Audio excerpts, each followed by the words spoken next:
felt the weight of the moment as I do right now. Like a gravity generated by the magnitude of the consequence in our country. It isn't about me. It is about this moment in America. And what we each individually try to do to meet that moment. I look out of this room and I can tell you I see so many people from all different moments of my life. You are here in this room because in one way or another you have touched my life. You have helped me in ways I may never fully be able to express to all of you. Whether I met you in elementary school or on the campaign trail, I want to start by saying thank you.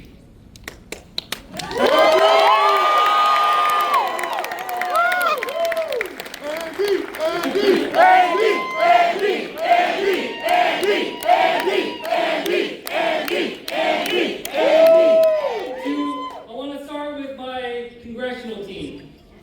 For the last 6 years, we've served the 3rd Congressional District, and I hope that we have made the people of the 3rd Congressional District proud of the work that we've done.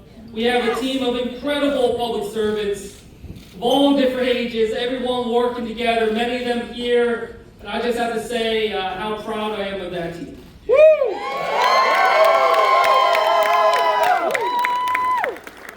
To my campaign team, who carried out our message of change going forward. I know that many of you took risks to join this campaign. You had people doubt your choice to join this campaign. You worked long hours and struggled and stressed about the challenges we confronted. I hope you take pride in this moment. Whoever says young people don't care about politics haven't met the young people that are the engine, power,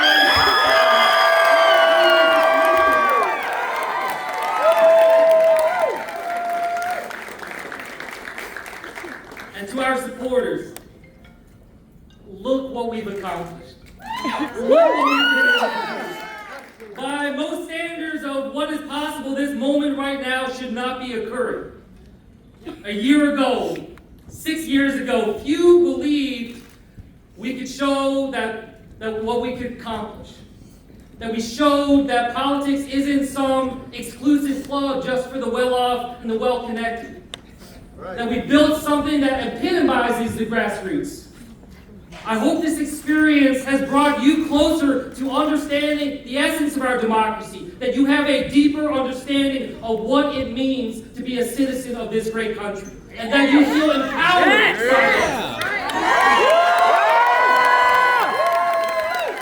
You've heard me say this line a lot, and I'll say it again tonight, that I believe that the opposite of democracy is apathy.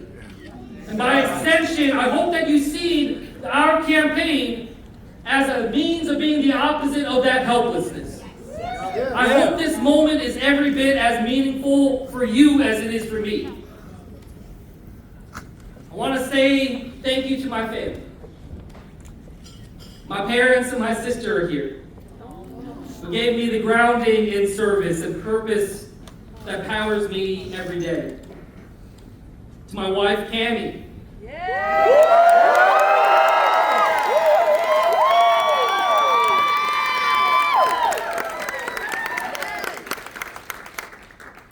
Cammie, look what we've accomplished. For them, right? Yep. I'm just so proud of our family and what we've been able to do, our humble family, be able to take this kind of action. To my boys.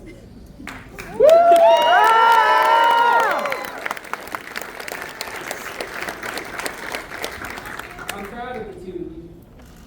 I know that this has been tough. I know it hasn't been easy. And I know there have been moments where I haven't always been there for you the way that I wish I was as a father. But I hope you're proud of me. And I hope that when you learn about this moment in America, that you come to understand why I did what I did and why I fight for you.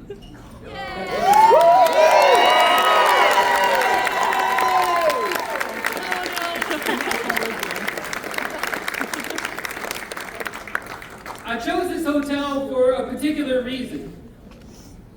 37 years ago, when I was 5 years old. My family and I lived out of this hotel for several weeks when we first moved to New Jersey. My first nights in this state were right here in this hotel. My dad had just accepted a job, his very first job ever, working at a lab in Camden to do cancer research. And we were looking for a home for us to rent. My very first nights, as I said, were here, and some of the strongest memories I have ever had in my life, early moments of my life, were here. I remember staying here. I remember there's a restaurant here. I think it was called Circles. I can't remember, but I just remember feeling like the food was amazing. I was like, people in New Jersey live good here. Quality of food, high class. I felt like a prince. And I just have to say, I wanted to be here tonight, in this hotel. I wanted to pay tribute to my parents, to my family, to this state, for giving a kid like me a chance to be able to dream, for giving me the tools through public education and a kind community. Yeah.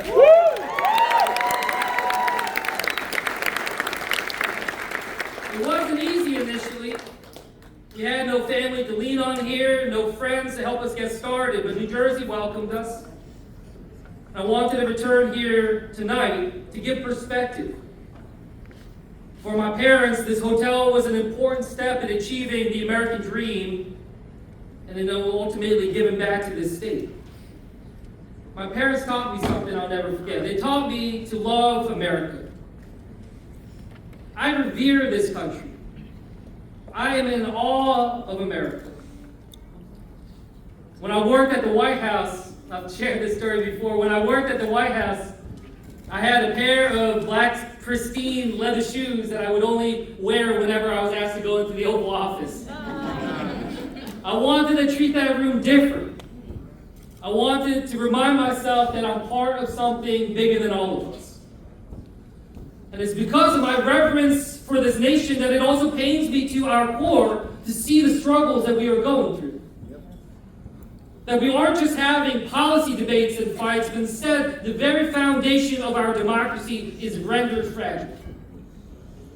People tell me they simply didn't trust their public servants. They simply didn't trust that the politics was working for them. That they didn't think that the big challenges we face in our family and as a state are solvable because they thought nobody was looking out for them. While we know what happened in our race, I certainly recognize right now that we are at a moment of profound anxiety about what comes next for our country. That the coming minutes and hours and days could very well be excruciating. But regardless of what happens next, we need to recognize that we face significant challenge, regardless of the outcome. That the divisions we face are deep to the bone. They will not be fixed by any single election, and it isn't just about the politics. We live in a time of the greatest amount of inequality in our nation's history, too. In Salem, I visited a public housing complex and talked to a mother who showed me the black mold growing on her home, on the walls where her kids live. She told me about her pleas for help that did not go answered. I heard from a young man who felt so pessimistic about his life, he said to me that he didn't think that he could ever afford to buy a home in this state because of the high cost as well as the high student loan burden that he was facing. Regardless of what the final results are from this election, our nation is on an unsustainable trajectory. But let there be no doubt that this is a new era of politics rising. The same old is done. And we've shown New Jersey that there's a better way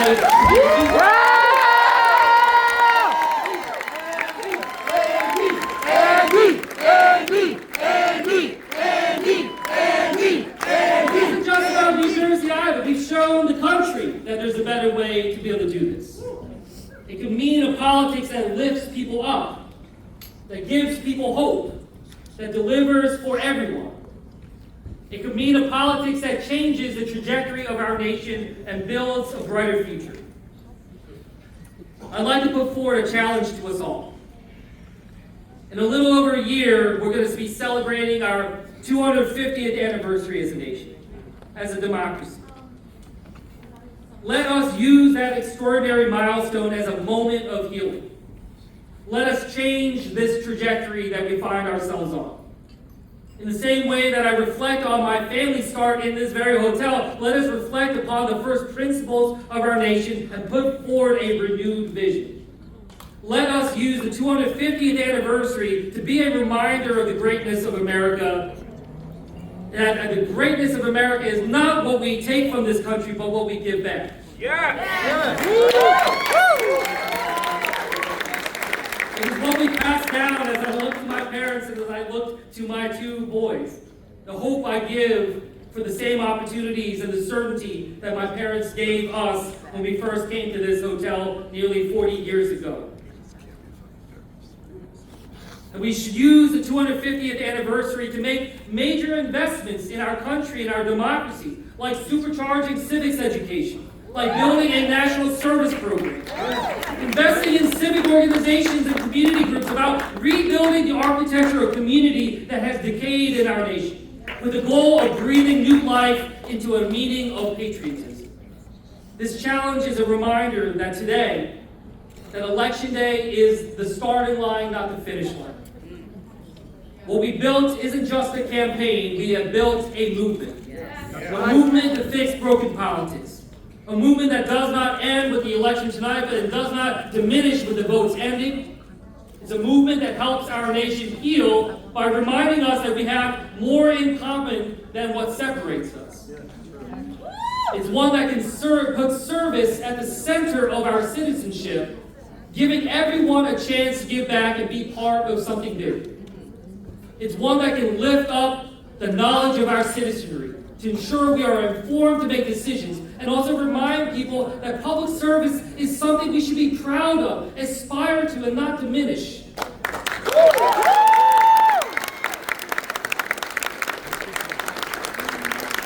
By showing Americans that being patriotic means looking out for one another, not tearing each other down or attacking our democratic institutions.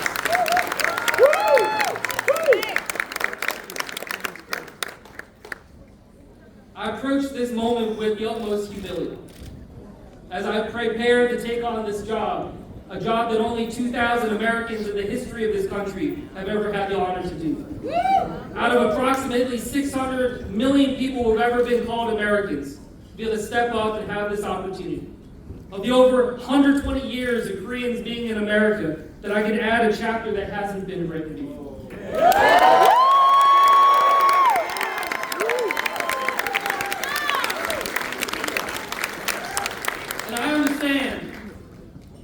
That I will not be perfect, that I will stumble, and I will struggle at times. But I assure you I will give this everything I have, and I will try and serve with honor and integrity. I promise you I will not lose myself along the way. I will anchor myself in a deep sense of public service that has guided me all these years. I won't let the job change me. Instead, I will work to change the job to be able to better fulfill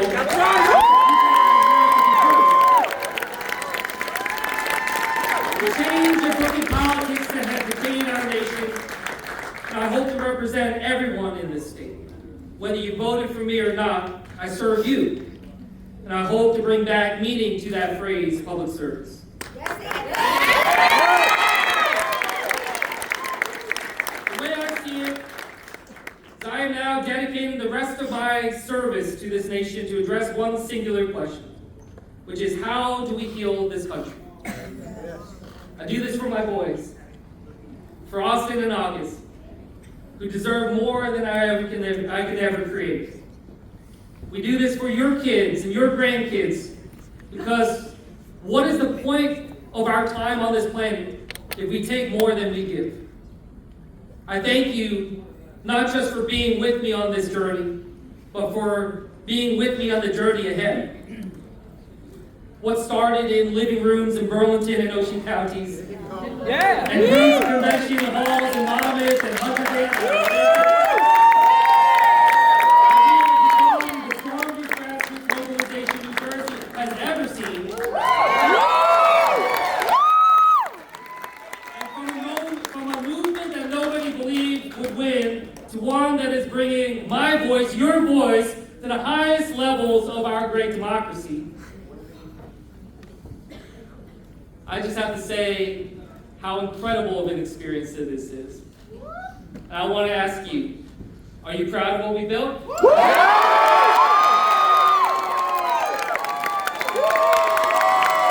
me ask you this one. Do you believe in the change that we can build? And are you ready to keep fighting for our country?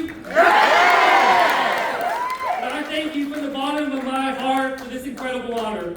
For this Jersey kid who never thought he'd be able to say this, that I am your next United States Senator.